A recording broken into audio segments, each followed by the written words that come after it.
PMC ध्यान नेपाल में आप सभी ध्यानी मित्रों का हृदय से बहुत बहुत स्वागत और आभार। अपने प्रिय गुरु ब्रह्म ऋषि पितामह महाअवतार बाबा जी, सभी आध्यात्मिक गुरुओं, सभी एस्ट्रल मास्टर्स, ब्रह्मांड की सभी ईश्वरीय शक्तियों का कोटि कोटि धन्यवाद, कोटि कोटि आभार। सभी को साष्टांग प्रणाम करते हुए हम आज का सत्र आरंभ करेंगे। और आज हमारे साथ प्रियंका जी जुड़े हुए हैं, जो हमें हिमालयन मास्टर्स का स्वाध्याय करवा रही हैं। मैं उनका बहुत बहुत पूरे ग्रुप की तरफ से बहुत बहुत स्वागत और अभिनंदन। तो over to you Priyanka ji. Thank you. सर्वप्रथम आत्मवंदन पितामह बद्री जी, महाअवतार बाबा जी, सारे एस्ट्रल मास्टर्स, डिवाइन बीइंग्स, आप सभी मास्टर्स को, गाइड्स और एंजल्स। तो हम सबसे पहले सेशन की शुरुआत ध्यान से करेंगे। ध्यान की स्थिति में बैठ जाइए। हाथों की उंगलियों को ऐसे फंसाना है, पैरों को क्रॉस करना है और अपने आसपास पानी का ग्लास या बॉटल रख लीजिए। जी, आज का ध्यान बहुत खास है क्योंकि आज मेडिटेशन, वर्ड्स मेडिटेशन डे है। यस थैंक जी जी, सॉरी टू डिस्टर्ब। यस। तो चश्मा पहना है या घड़ी पहनी है तो बता दीजिए। कोशिश करिए कि आपको कोई डिस्टर्ब ना करे 45 मिनट्स।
आंखें बंद करके आराम से बैठ जाइए।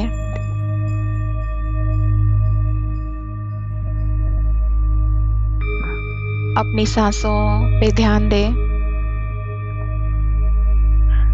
एक गहरी सांस लें और धीरे से छोड़ें।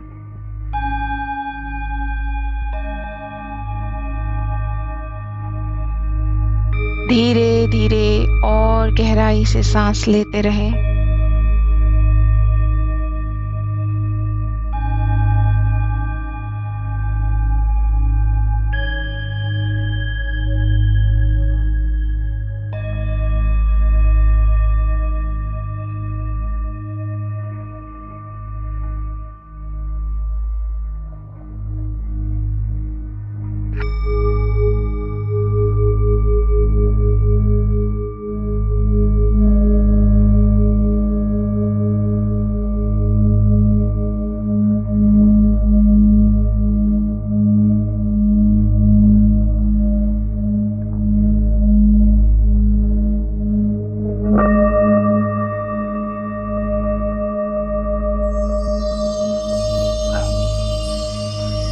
इस समय आप एक दिव्य आत्मा है।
सभी को अपने आसपास एक सर्कल में बैठा हुआ महसूस करें।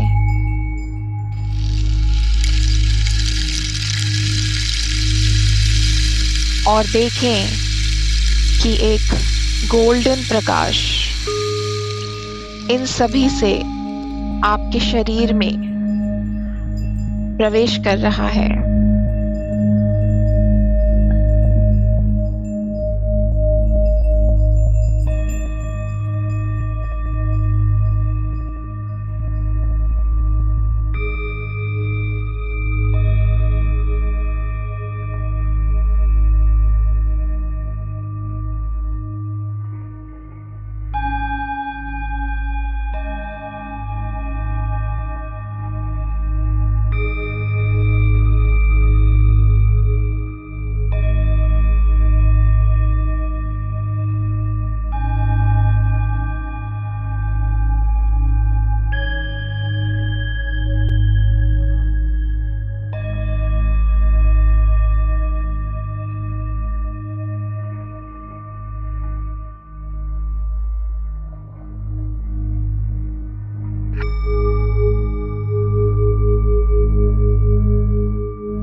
धीरे धीरे हाथों की उंगलियों को अलग करते हुए उन्हें अपनी आंखों पे रखें।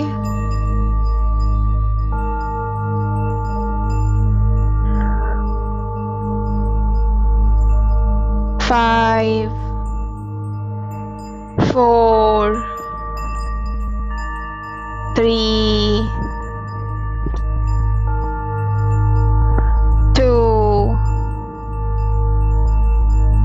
1। ध्यान से बाहर आएंगे।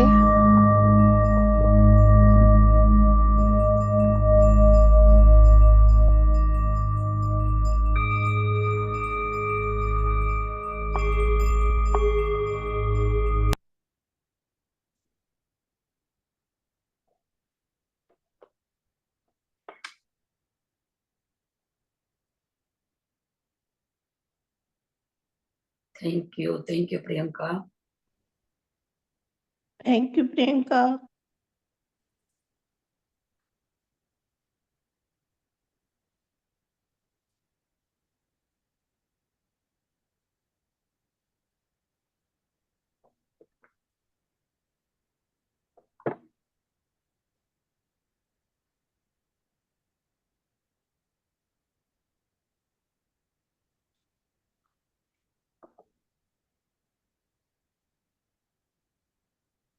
बहुत सुंदर ध्यान था, बहुत बहुत धन्यवाद, शुक्रिया शुक्रिया।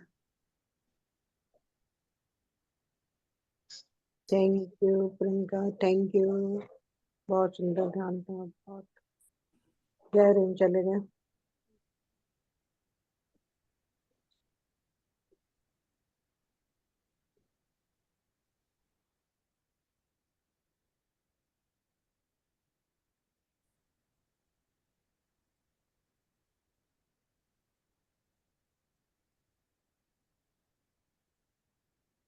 मास्टर्स, हम स्वाध्याय की तरफ बढ़ते हैं। हम स्वाध्याय कर रहे हैं इस बुक का, जिसका नाम है अप्रेंटिस टू एन हिमालयन योगी, जो श्री एम द्वारा लिखी गई है। और इसमें उन्होंने अपनी ऑटोबायोग्राफी लिखी है, जिसमें उन्होंने बताया है कि कैसे उनका कनेक्शन महाअवतार बाबा जी से हुआ, और कैसे वो अपने पूर्व जन्मों का, उनका जो सारा तपस्या थी, उनकी जो सारी साधना थी, उनको कैसे बाबा जी ने मदद की सब कुछ याद करने में, और उस सारे ज्ञान को इस लाइफ टाइम में लेके आने के लिए। सबसे पहले हमें उन्होंने एक कहानी बताई कि कैसे इस जन्म के पीछे का कारण उन्होंने बताया, पिछले जन्म में उनके साथ जो एक इवेंट हुआ था उसके बारे में। और उस जन्म में वो और उनकी पूरी फैमिली बाबा जी के भक्त थे। उसके बाद उन्होंने चैप्टर 1 में हमने देखा था कि कैसे उन्हें एक संत, महान एक ऋषि थे हिमालय से, उनके साथ उनका जो एनकाउंटर हुआ था, कैसे उन्होंने उनसे मिले थे वो बचपन में अपने घर के पीछे जो यार्ड होता है उसमें। और कैसे वो कुछ बोल नहीं पा रहे थे उनके बारे में, या किसी को बता नहीं पा रहे थे उनके बारे में, पर उन्होंने देखा उनको। और वो जो भी योगी थे, उन्होंने श्री एम को बोला कि अभी तुम्हें कुछ याद नहीं आ रहा, पर धीरे धीरे समय के साथ आपको याद आ जाएगा। उसके बाद वो अपने आप ही मेडिटेशन के पोज में बैठ के ध्यान करना शुरू कर दिया उन्होंने। फिर एक दिन चैप्टर 2 में हमने देखा कैसे उन्होंने कैसे वो महाअवतार बाबा जी से मिले, पर वो उनको पहचानते नहीं थे, अभी भी उनको पहचानते नहीं है। बस उनको एक गुरु के जैसे उन्होंने देखा ड्रीम में। और गायत्री मंत्र की दीक्षा ली उन्होंने बाबा जी से। और किसी किसी तरह उनके हाथ में एक बुक आई, और उसमें उन्होंने उस मंत्र का मीनिंग देखा, और फिर उन्होंने उसको लर्न भी कर लिया, और उसका पाठ करना शुरू कर दिया। फिर आगे जाके किसी से मिले जिन्होंने उनको शर्मा करके, मिस्टर शर्मा करके, उनके पिताजी के फ्रेंड, उन्होंने इन्हें योगा सिखाना शुरू किया, तो योगा सीखा उन्होंने। अब इस चैप्टर में वो बता रहे हैं कि मैं और एक इंटरेस्टिंग चीज आपको बताना चाहता हूँ। एक और योगी से वो मिले जिनका नाम गोपाल स्वामी था।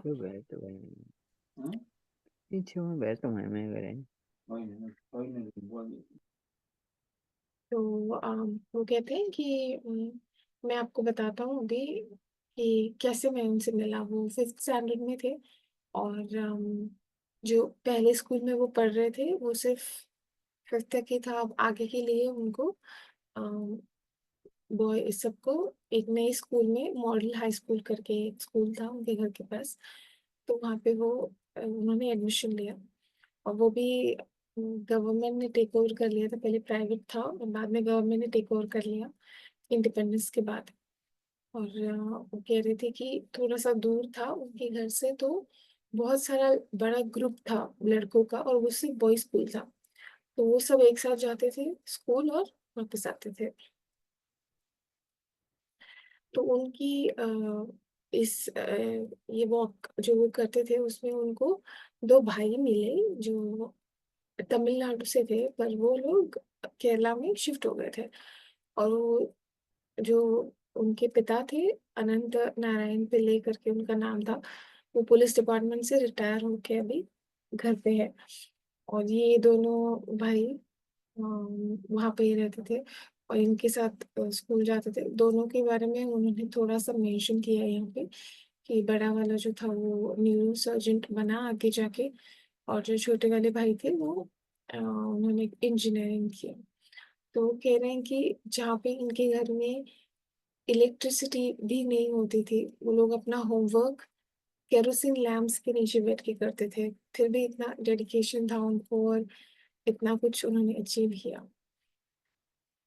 उसके बाद उनके घर के कंपाउंड में एक लकड़ी का शॉप भी रखा था उन्होंने, और वो उसका भी बिजनेस करते थे। बाद में पता चला श्रीयम को कि उनकी ग्रैंडमदर की साइड से भी ये फैमिलीज जो हैं एक दूसरे को जानते जानते हैं। आगे फिर इनकी दोस्ती और गहरी हो गई और वो स्कूल भी साथ में जाते थे आते थे। और उनकी जो मॉम थी कमला अम्मा करके, वो बहुत ही अच्छी और बहुत ही दयालु प्रवृत्ति की स्त्री थी। उसके बाद उन्होंने बोला कि इन दोनों भाइयों के अलावा भी बहुत सारे लोग वहां पे रहते थे उस घर में, और सबको शेम मिलते थे। पर एक जो व्यक्ति था मिस्टर रामास्वामी करके, वो इनको हेल्प कर रहे थे शेम को। उनका मैथ्स थोड़ा सा वीक था, तो उन्होंने बोला कि आप हफ्ते में 3 बार शाम को आ जाइए, मैं आपको पढ़ा दूंगा, लाइक एक्स्ट्रा क्लास या ट्यूशन जैसे। तो बोले ठीक है, और फिर वो जाने लगे उनके पास ट्यूशन के लिए। एक दिन वो गए वहां पे ट्यूशन के लिए, तो मिस्टर रामास्वामी जो है बाहर खड़े थे और उन्होंने बोला कि आज मैं नहीं पढ़ा पाऊंगा, आप कल आ जाइए, मेरा कुछ अलग प्रोग्राम है।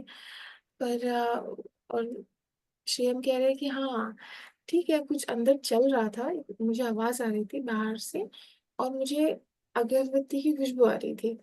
तो उन्होंने पूछा किसी को वहां पे कि क्या हो रहा है, तो वो सब एकदम शांत बैठे थे। उन्होंने बोला कि सामी आए हैं, आपको मिलना है क्या उनसे।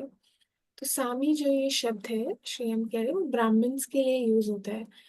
और वो बोलते हैं कि और इनके अलावा एक अयप्पा सामीज करके होते हैं जो सबरी हिल्स की परिक्रमा करते हैं, वहां पे जाते हैं, ब्लैक कलर के कपड़े पहनते हैं। पर मुझे नहीं पता था ये कौन से सामी की बात कर रहे हैं। पर फिर भी उन्होंने बोला कि हाँ मुझे मिलना है। तो पहले तो उनको बोला गया कि आप रुकिए, और फिर वापस वो आए उनको अंदर लेके जाने के लिए। तो वहां पे उन्होंने एक बहुत ही ओल्ड, मतलब थोड़े से एजिड पुरुष थे, वो आर्म चेयर में ऐसे बैठे थे, और उन्होंने जो कपड़े पहने थे वाइट कलर के, अ, मुंडू बोलते हैं उसको साउथ में, और उनके बाल ऐसे ग्रे कलर के थे, और एक पोज में वो बैठे थे स्ट्रेट ऐसे, और उन्होंने बोला कि उनकी जो आंखें थी वो इतनी डीप थी। वो ऐसे लग रहा था, जब श्रेयम बोल रहे थे कि जैसे मैं उनके सामने खड़ा हूँ तो मुझे ऐसे लग रहा था कि कोई एक्सरे करके मुझे पूरा स्कैन कर रहा है, और मुझे ऐसे लग रहा था कि इनको मेरे बारे में सब कुछ पता चल गया है। तो वो उनको और अपने पास बुलाते हैं, और उनका राइट हैंड जो है वो उन श्रेयम के सर पे वो रखते हैं। और उसके बाद वो बोल रहे हैं कि मेरी पूरी एक अलग तरीके का एक्सपीरियंस उनको हुआ। ऐसे लगा जैसे एक समुंदर में जो लहरें होती हैं वो एकदम शांत हो गई है, कोई आवाज नहीं है, एकदम शांत। तो अंदर से उनकी आंखों से पानी आने लग गया अपने आप। उनको समझ में नहीं आ रहा मेरे साथ क्या हो रहा है, और वो अंदर से उनकी आवाज आई कि आप पैर छू लीजिए इनके। तो वो कैसे ऐसे करके उनके पैर छू के वहां से निकल गए। फिर उसके बाद उन्होंने इनको कभी नहीं देखा। जब वो घर गए तो उनकी माँ ने पूछा कि आप ट्यूशन नहीं है आज, तो उन्होंने बोला नहीं। और फिर वो अ, वापस से एक पेड़ के नीचे घर के पीछे बैठ के वो सोचने लग गए कि मेरे साथ क्या हुआ अभी। नेक्स्ट डे जब वो मिस्टर रामास्वामी के घर गए तो सब लोग उनको पूछ रहे थे कि क्या हुआ, कल क्या हुआ था। तो श्रीराम कहते हैं कि नहीं, मैं एक्सप्लेन नहीं कर सकता वो एक्सपीरियंस कि क्या हुआ था। आगे जाकर उन्होंने गोपाल स्वामी की एक बुक, अरुल मुस्कल करके स्वीट वर्ड्स ऑफ विजडम है, वो पढ़ी। और उसमें उन्होंने एक मंत्र लिखा था, आनंदोहम अचला परोहम, अचला परोहम। ये ही मंत्र उनको जब फर्स्ट टाइम वो उनसे मिले थे, गोपाल स्वामी से, तब उनको ये मंत्र सुनाई दे रहा था जब वो स्टेट में थे ट्रांस के। लेकिन उन्हें समझ में नहीं आ रहा था कि क्या है। पर जब उन्होंने फिर बाद में इनकी बुक पढ़ी, उसमें देखा, तो उनको रियलाइज हुआ वो ये वही मंत्र है जो मेरे कानों में बजने लग गया था जब वो स्वामी जी से मिले थे। इसका मतलब होता है कि आई एम ब्लेस, मैं ब्रह्मानंद हूँ, और अनडिस्ट्रैक्टेड आई एम, मैं बिल्कुल भी फोकस्ड हूँ, मैं बिल्कुल भी डिस्ट्रैक्टेड नहीं हूँ। आगे गोपाल पिल्ले, मतलब जो ये स्वामी जी जिनसे श्री मिले थे, उनके बारे में वो थोड़ा सा बताते हैं कि वो साउथ ट्रेवनकोर, कोलिन कोडे करके कोई जगह है, वहां से वहां पे उनका जन्म हुआ। और फैमिली में सबसे छोटे थे, 4 भाई बहन थे उनके। और वो स्कूल, जैसे वो पढ़ाई स्कूल से, स्कूल में जब वो जाते थे तो वो 12th में भी नहीं, 12th तक भी नहीं पहुंचे थे। पर उन्होंने ऐसे बोला था अपनी मॉम को कि अगर मुझे पास होना है तो मैं बहुत इजीली पास हो जाऊंगा, उसके लिए मुझे ज़्यादा मेहनत करने की ज़रूरत नहीं है।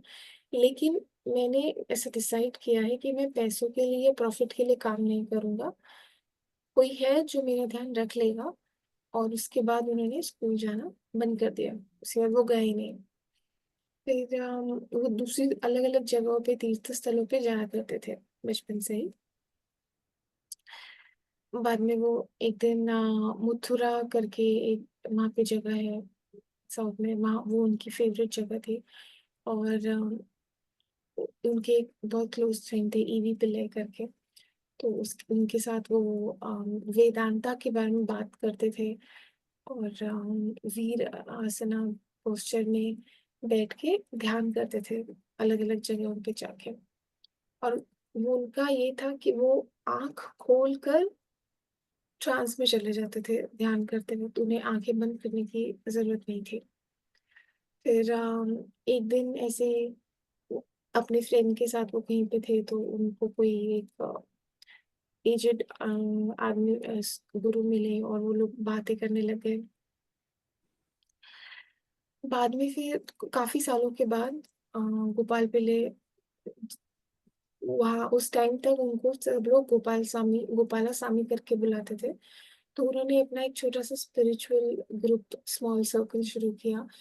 और वो लोग वो साथ में मिलकर वेदांता को डिस्कस करते थे, और ये जो डिस्कशन था वही उन्होंने उस बुक में लिखा था, अरुल म्यूजिकल करके, जिसके बारे में श्री हम बात कर रहे हैं।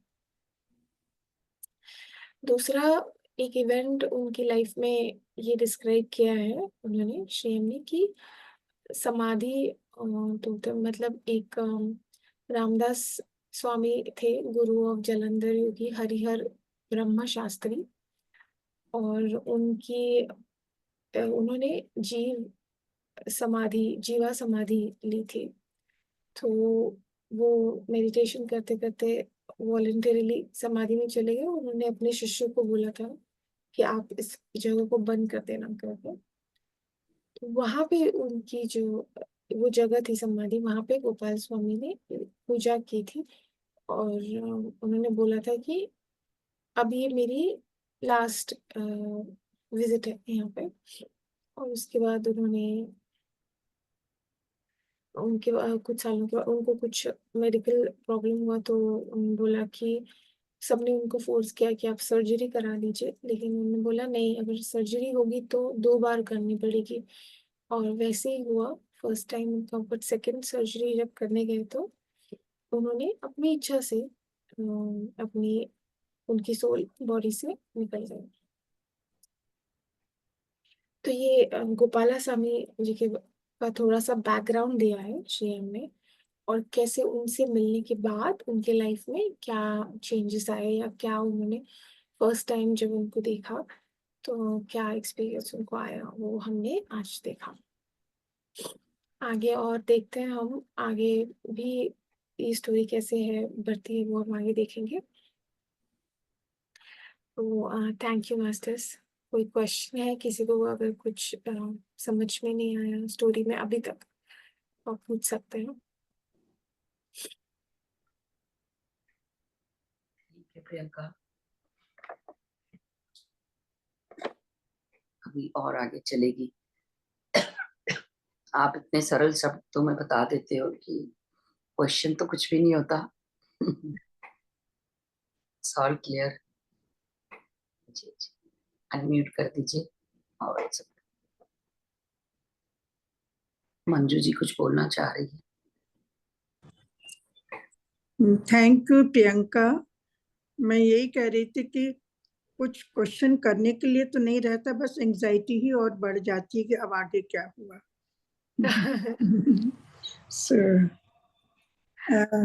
मैंने दोनों बुक मंगाई थी, लेकिन आज जो है मेरे पास पावर ऑफ नाउ आ गया। अब तुम्हारी वाली बुक जो है वो शायद कल परसों में आएगी, तो फिर मैं पहले से पढ़ के उसको प्रिपेयर रहूंगी। सो वेरी नाइस, बहुत अच्छा लगा। जी प्रियंका, पुष्पा जी को भी अनम्यूट कर दीजिए। मंजू जी, ये पुष्पा जी रिकॉर्डिंग बंद कर दीजिए पहले प्रियंका।